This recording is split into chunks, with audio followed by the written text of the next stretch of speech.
My name is Madeline Sumile Sugimoto. I am 81 years old. From 1942 to 1945, we lived in the concentration camp in Arkansas. My name is Yamaguchi Kazuo Fred. I was born in Long Island City. I am 92. I was in the Army Military Intelligence. My name is Takeshi Tak Furumoto, and I was born in Tule Lake Segregation Camp, October 1944. I'm 72 years old now. My name is Theodora Teddy Emiko Morita Yoshikami.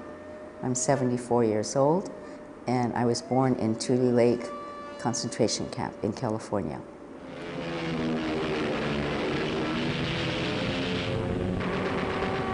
It was the time of World War II.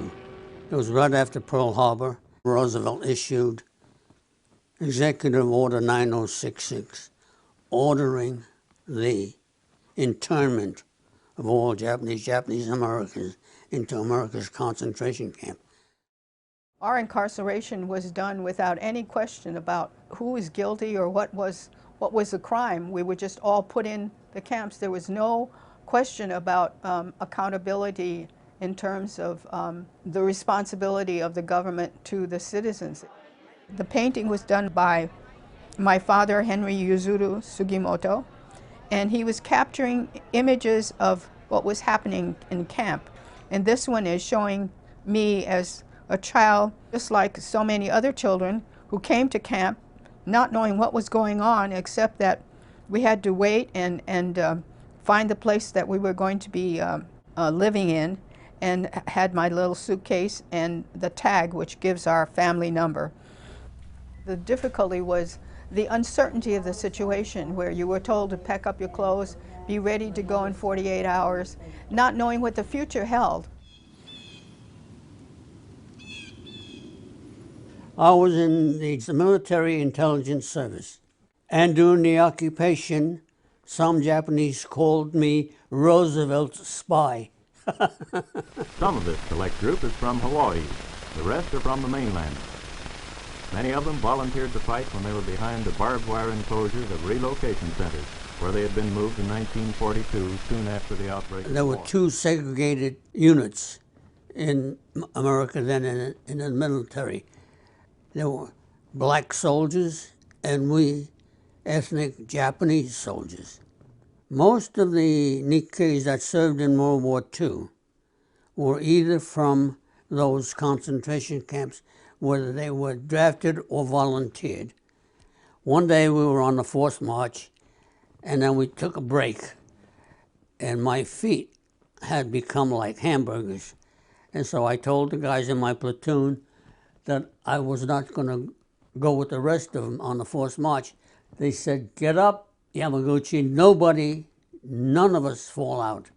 We're going to show Whitey that we are as good or better than them.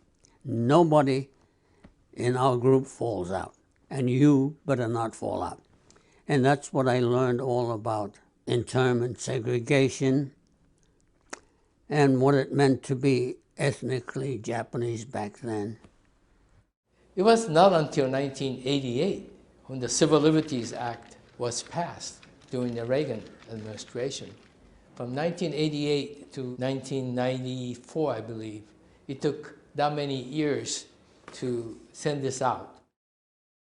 When I received this letter and $20,000, it made you feel good about it. However, for the rest of 50% of the people who needed to read this letter, they never got to read it, because this happened in 1988.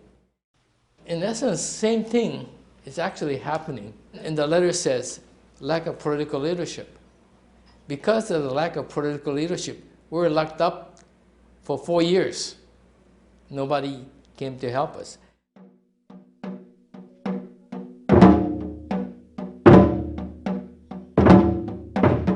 My parents never talked about being in the camp. Mainly, they just talked about when we were little. I would just hear some things, and it just seemed like a fun camp. So I always thought it was a summer camp. But they said, "No way!" That was like a concentration camp. we need to carry over to the younger generation, that, you know, if things aren't correct for you, you're not being represented correctly, or you're being picked on, or you know, pointed out as a specific group of people, you need to voice your antagonism and protest for these regulations that might come up in the future. Because it seems to come in and out every now and then, and so people need to be aware of their history. I'm hoping that the Japanese American community starts to organize more committees and groups of people so they can go out and do protests and be more vocal, but also to join other groups such as the Muslim community.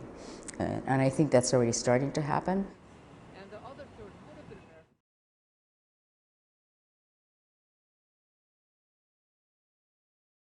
Hey, NBC News fans, thanks for checking out our YouTube channel. Subscribe by clicking on that button down here, and click on any of the videos over here to watch the latest interviews, show highlights, and digital exclusives.